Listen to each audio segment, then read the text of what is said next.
Зан залуусаа. Нэг үе Монголын телевиз болгоноор гарч үзэгчдийг хөгжөөж байсан кино бол яхаарахгүй Нүүпогоди билээ. Тэгвэл бид энэ удаагийн бичлэгээр Нүүпогоди цувралын хамгийн аимшигын эвгүй эсгүүд болон Оросын холбооны ус тус хүүхэлдэйн киног яагаад хориглосон тухай гээд сонирхолтой баримтуудыг хүргэхээр бэлтгэлээ. Та бүхэн бидэнтэй хамт угаарай. Нүүпогодигийн хамгийн сүүлийн анги дээр ийм аимшигтай анги гардаг байна.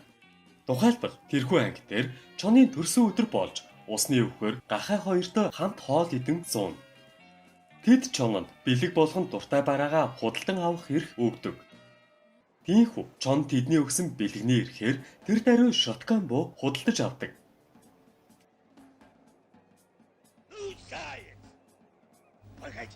Дараа өдөр нь болоход туулай замаар аз жаргалтай алхан явах бөгөөд үзүүрийн билет авахар кассан дээр очдог. Гэтэл чон түүнтэй зурлаж залхсан бололтой гэмээр бэлгэнд авсан шоткон буугаараа туулайн толгойг зад буудаж орхидог байна. Тэгэхээр ийм амар бараан үйл явдалтай хүүхэлдэйн киног өнөө цаг үеийн аав ээж эмээ өвгөнөр үзэн өсчээ. За тоглосон. Нүүпогодигийн цуврал ийм анги байдаггүй. Энэ зүгээр л дүрсгүй нөхдүүдийн хийсэн фэн анимашн байсан юм. Гэхдээ Нүүпогоди хүүхэлдэйн кинод хүүхэд багчуудад зориулсан бүтээл боловч хүүхдүүд үзэхэд зохимжгүй олон хэсгүүд байдаг. Мэдээж тус бүтээлд арх таймх хэрглэж буй дүрслэл бол наад захын л зүйлс. Цаашлаад чон туулайг чухам хоол гэж хараад байна уу? Аль эсвэл эмэгтэй гэдэг талаас нь хараад байна уу гэдэл маш олон асуудлууд гарна. Тиймээс 2012 оны 9 сарын 1-ээс Оросын холбооны ус нь бяцхан үзэгчдэд буруу ихэр дуурайлал үзүүлсэн контентуудыг телевизэн сувгуудаар гаргахыг хориглосон хуулийг баталж, энэхүү хуулиндаа Нүүпогодиг хамгийн ихээр цохон дурджээ. Учир нь Орос улсад байгаа маш олон бүтээлүүдийг харахад хамгийн муу үлгэр дуурайлалтай танхаа дүр нь Нүүпогодигийн чон байжээ. Жишээлбэл тэрээр арх хууч, тамхи татаж, бусдыг хуурч мэхэлж, таарлцсан болгоно хайр гамгүй эвдэн сүйтгэж, эмэгтэй хувцас өмсөн ижил хүйснийг сурталчилж, мотоциклийг буруу аргаар унсан гэдэл дэндүү олон муу зүйлсийг хүүхдүүдэд харуулдаг байна. Мөн түнчлэн Нүүпогодигийн үйл явдал дүрслэлүүд донд хүүхдүүдэд төгшүүр айдас хүйцийг бий болгосон олон шоудууд байдаг ажээ. Тэдгээрээс дурдвал хамгийн ихний аимшигын хэсэг 7 дугаар анги дээр гардаг. 7 дугаар анги дээр чон туулай хоёр усан онгоцон дээр хөөцөлдөж эхэлдэг. Чон туулайг усан онгоцны доод зойрны хэсэг яг л барьж авдгийн даваан дээр хөлгийн ахмад зойрны хаалгыг нь хааж өргөдөг. Зойрны өрөө хав харахгүй болдог тул чон гарч идэн гаргаж ирээд туулайг хайдаг. Яг энэ үед туулай гарны сүдрээрээ янз бүрийн чөтгөрийн төрх гарган чоныг айлгадаг. Хэдий үзэгчд хан дээр байгаа сүдэр нь туулайн гар гэдгийг сайн мэдэж байсан ч гэлээ. Ханад дээрх сүдэр нь чоныг байтугай үзэгчдийг ч хүртэл айлгадаг байжээ. Нээрэл үнэндээ час улаан ханан дээр туулайн гаргаж буй сүдрүүд нь үнэхээр төвшүүртэй амар санагдана. Хэрвээ бид нар туулайг дуурайн сүдрээрээ дүрс гаргах гээд хичээвэл иймэрхүү дүрс гарах болов уу? Удалгүй чон айснаасаа болоод гарч идэнгээ шидэж орхитол усан онгоцны ханыг цоолсноор үйл явдал арай гэгээлгээр өрнөж эхэлдэг. Эцэстээ туулай чон хоёр зоринд орж ирсэн уснуудыг амжилттай шавхдаг байна. Харин дараагийн аимшигын хэсэг бол 10 дугаар анги дээр гардаг. 10 дугаар анги дээр чон туулайг хөөж явсаар баригдчихгүй барилгын тоосгон ханан дээр тулж ирдэг. Туулай гарах газаргүй болж чон туулайг барьдгийн даваан дээр барилгачин усны өвхөр гарч ирнэ. Барилгачин усны өвхөр чононд ажлаа үргэлжлүүлэх даалгаврыг өгдөг. Магадгүй чоныг каск өмссөн байхаар нь барилгын ажилчдын нэг гэж бодсон бололтой. Чон балмагцсандаа тоосхыг нүд ирмэх зур байрч орхин усны өвхрөөс ашгүй нэг холдов. Дараа нь тэрээр хэсэг баярлаж аваад гинэд ухаан орон эргэн тойрноо хартал гарах гарцаа тоосхоор бүгэлжгсэн байв.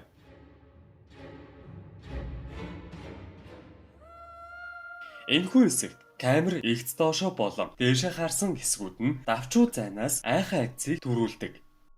Тийхүү эцтэй чон хаашаач гарч чадахгүй болсондоо айж эхлэх юм тэрэ. Тэрээр хит айснаасаа болоод ханыг цөмлөн гарах гэтэл доошоогоо унана. Дараа нь чон имлэг цэрэх бөгөөд тус анги дээр өөр нэгэн аимшигтай үзэгдэл өрнөдөг.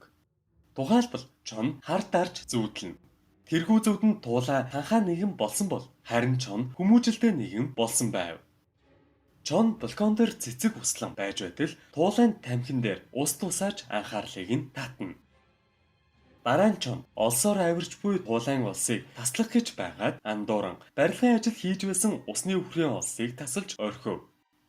Энэ хэсэг дээрээс унаж буй усны өхөр маш ихээр орилж үнэхээр аимшигтай харагддаг. Бүр цаашлаад усны өхөр чонны дээрээс бяцтааран унснаар чон хар дарсан зүуднээсээ сэрдэг. Хэдий энэ хэсэг нь зүуд байсан ч гэлээ үзэгчдэд өндрөөс унах айдсыг хангалттай төрүүлж байжээ. Манай монголчуудын хувьд ч гэсэн орсуудтай ижилхэн орон сууцнд амьдардаг учраас усны өхрийн дүрслэл тун үнэмшилтэй бодит харагдаж байв. Дараагийн аимшигтай хэсэг 17 дугаар анги дээр гардаг. Энэхүү ангид харьцангуй сүүл буюу 1990-ад онд бүтээгдсэн бөгөөд Нобагадын цувралын ангиудын дунд зурагтаар хамгийн цөөхөн удаа цацагдсан анги гин. Тус анги дээр чон туулайг хөөж яваад санамсаргүй байдлаар тайзан дээр үзүүлбэр үзүүлэхээр болдог. Тиймхүү чон усгал самбаагаа гарган үзүүлбэрээ арай хийн дуусгаж туулайг идэхээр завддаг. Гэтэл яг тэр үед шөнийн 12 цаг болж хонх туугарснаар туулайн нүд ам нь сонирн болж эхэлснээр аимшигт цус урагч болон хувирдаг. Энэхүү эсхийг магадгүй Майкл Джексоны энэхүү клипнээс санаа авсан бололтой гэмээр яг л ижилхэн санагдана. Аз болж тэр нь мөн л зүуд байх бөгөөд чон орон дээрээ тийжгэн сэрдэг. Удалгүй чон хаалга тогших чимээнээр орносоо босон хаалганы дурангаар хартал баахан лаанууд харагдана. Тэрхүү лаануудыг аимшигын төрхтөө дээрэмчин гэж бодсон ч аз болж төрсөн өдрийн бэлгүү барьсан туулайн лаа байдаг. Дараагийн эвгүй хэсэг бол магчин туулайнууд. Нэгэн удаа чон туулай хоёр эзэнгүй арал дээр буух бөгөөд хэсэг зэрлэг онгийн туулайнууд чоныг барьж аван хүлж ил гал дээр шарж идэх гэж оролцдог. Тус хэсэг туулайнуудыг яг л чөтгөр мэт хар төрхтөөгөөр дүрсэлсэн бөгөөд тэднийг хүн эддэг магчин овог аймагуудаас санаа аван дүрсэлжээ. Аз улж туулай тэднийг ламбада бүжгээр хуурч саадуулж байгаад чоныг суллан авардаг. Ингэхдээ ламбада бүжиглэж байгаа туулайнуудыг арай л задгаа хувцастайгаар дүрсэлжээ. Гэхдээ энэхүү ангийг бодвол харьцангуй гайгүй байгаа биз. Дараагийн аимшигт хэсэг бол 14 дугаар анги дээрх Рофтон туулайтай хэсэг. Энэхүү анги дээр туулай өөртөөгөө адил төрхтэй Рофтон туулайг худалдаж авдаг. Гэтэл чон тэр туулайнаас төвөгшөн гартаа тааралцсан лантуугаар хинх цөхөж орхидог. Дараагаар нь Рофтон туулай уурлаж тулааны горон дээр тохируулах хийгдэг. Чоныг хөнөөхөөр хөөж эхэлдэг. Энэ үед туулааны царай хувирж байгаа хэсэг нэлээд аимшигтай харагддаг. Рофтон туулай чонны араас тасралтгүй хөөх бөгөөд чон түүнээс нуугдахын тулд сансрын хүлэг дотор ордог. Эцдээ Роф түүнийг барьж аваад явж байтал туулай түүнийг унтрааж чоныг авардаг. Юутач тус анги дээр энэхүү Рофтон туулай нь Нобагадын цувралын нэлээд аимшигын дөрүүдийн тоонд албан ёсоор багтдаг. За дараагийн бас нэгэн аимшигтай хэсэг бол музейд өнгөрүүлсэн анги байв. Энэхүү анги дээр туулай янз бүрийн сонирхолтой тусгалтай толинуудыг сонирхохоор музей рүү яван ордог. Удалгүй чонч муу туулайн араас ирж туулайтай хамт хөгжилддөг. Чон туулайтай хөөцөлдөж байхын явцдаа үзмэр доторх хамаг толинуудыг хагалж орхино. Тиймхүү харуулт баригдаж арай хийн зуццгаадаг. Энэхүү хэсэг нь тийм амар хэсэг байхгүй ч гэлээ үзэгчдэд айдас төгшүүр үлдээсэн шалтгаан нь аимшигтай ихээр ууралсан хэрс чоныг зодохоор очичгүй хэсэг байсан юм. Тус анги дээр мөн чон туулайг барьж идэхийн даваан дээр амруу нь агаарын бөмбөлөг орчдог. Эхэндээ баг зэргийн хөгжилтэй харагдах боловч гавлын ясны зураг үзэгчдийг айлгаж орхижээ. Дараагийн төгшүүртэй хэсэг бол арслантай анги дээр гардаг. Нэгэн удаа тоглоомын төвд чон туулайны араас хөөнө. Гэтэл туулай түүнийг арслангийн багаар айлгаж дөнгөдөг. Үүнд маш ихээр бухимдсан чон нэгэн арслан туулай хэмээн бодож нүур нүдгүй балбаж эхэлдэг. Арслан үүнд ихэд уурлаж чоны өвдөс болсон аимшигтайгаар архирдаг. Энэ үед арслангийн уурлаж байгаа төрх дэлгэц дүүрэн гардаг учраас үзэгчдийг айлгаж орхин гарцаагүй байжээ. Мөн нөгөө талаар хэрвээ тэр нь арслан биш харин баг өмсөн туулай байсан бол ёстой л хэвтэрт ортлоо зодуулах байсан бизээ. Өөр нэгэн арслантай эвгүй эсэгч бас байдаг. Тухайлбал туулай чоныг арслангийн тооронд төвжиж орхидог. Тэр арслан нь өмнөх арсланг бодвол нийгэмшээгүй зэрлэг аратан байдаг. Тиймээс чоныг барьж идэхээр нийлээдгүй хөөж эхэлдэг. Энэхүү хэсэг нь үзэгчдэд хэрвээ чон арсланд бариулчихвал яана гэх айдсыг хангалттай үлдээж чаддаг. Мөн тус хэсгийг дэндүү харгас болгож буй зүйл гэвэл туулай чононд арсланг хөнөөлөхөөр сумалсан гар буу өгчгөө инээгээд харж зогсдог. Магадгүй тэрээр чоны гараар арсланг хөнөөлгөх гэсэн бололтой. Гэтэл чон арсланг буудаж өөрийгөө аврахын оронд арслан руу бууга шидэд өөрийгөө буудуулчих шахдаг. Эцэстээ туулай чоныг торноос татан гаргаснаар амийг нь авардаг. Дараагийн аимшигтай анги бол чон үлгэрийн ертөнцид очдог анги. Энэхүү ангитэр тун сүрхий царайтай эмгэн шулам гарахаас ахуулаад чон ижидийн ус ууснаар ишиг болж хуурч, ишиг болсныхаа дараа зэрлэг чонны зан хийлэл өртдөг гэд хар бараан үйл явдлууд нилээдгүй гарах болно. Аз уулж тэрээр наран цөхвснасаа болоод зүүдэлж байсан нь тэр байсан юм. Нөпогодитэй холбоотой өөр нэгэн асуудал бол туулайн хүйс. Өмнө нь хэлсэнчлэн тус хүүгэлдэн агуулга нь чон туулайг барьж идэх зорилгоор араас нь эцэс төсөлгүй хөөдөг үйл явдлууд гарах болно. Тэгвэл үнэндээ нөпогодигийн олон ангиудыг анзаарахад маш зүүн ангиуд дээр л туулайг барьж идэх гэж оролдоно. Харин бусад олон ангиуд дээр чон туулайг идэх гэж хөөгөөгүй гэлтэй харагдана. Учир нь тэдгээр хэсгүүд нь яг л эмэгтэй хүнийг өдөөн хоргож буй мэд хэсгүүд байв. Магадгүй тэрээр туулайг игдүүтэй жаахан болохоор нь л өхөөрддөг байсан л байх. Гэтэл чон туулай хоёр хосуудын бүжиг бүжиглэж, нэг нэгэндээ сарнай бэлэглэж, цээжин дээрээ шивээс хийлгсэн гих мэд маш олон хэсгүүд гардаг. Мөн түнчлэн туулайн хазар нь улаан, сурмуус нь урт, өмссөн шорт нь нилээд богино харагдана.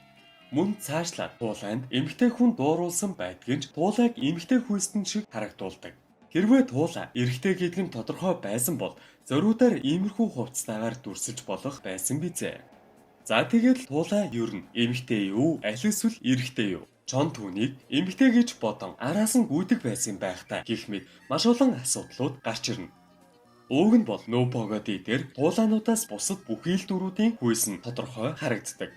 Гэтэл зөвхөн туулайн дөрүүд л хүйс нь тодорхойгүй андуурч эндүрмээр харагддаг.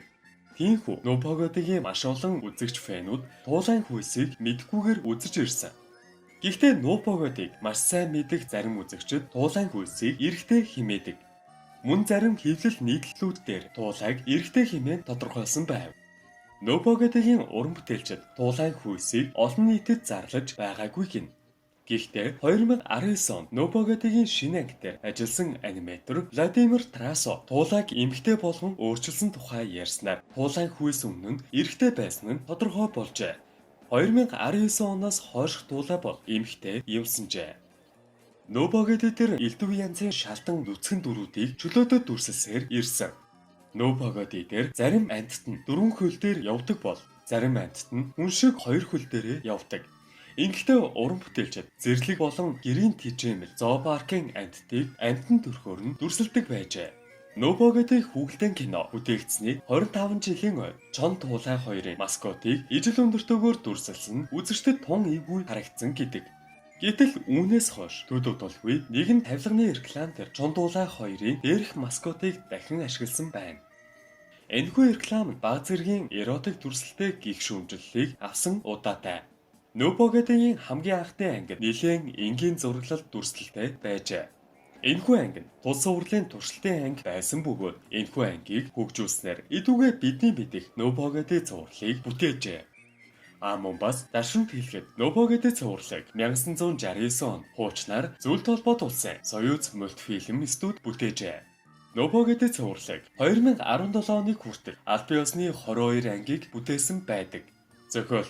Зохиолч Феликс Кандел, Аркадий Хайт, Александр Курлянцкий нар бичиж байжээ. Ингэхдээ чонын дуу Анатолий Папанов оруулж, туулайн дуу Клара Ромянова нар тус оруулжээ.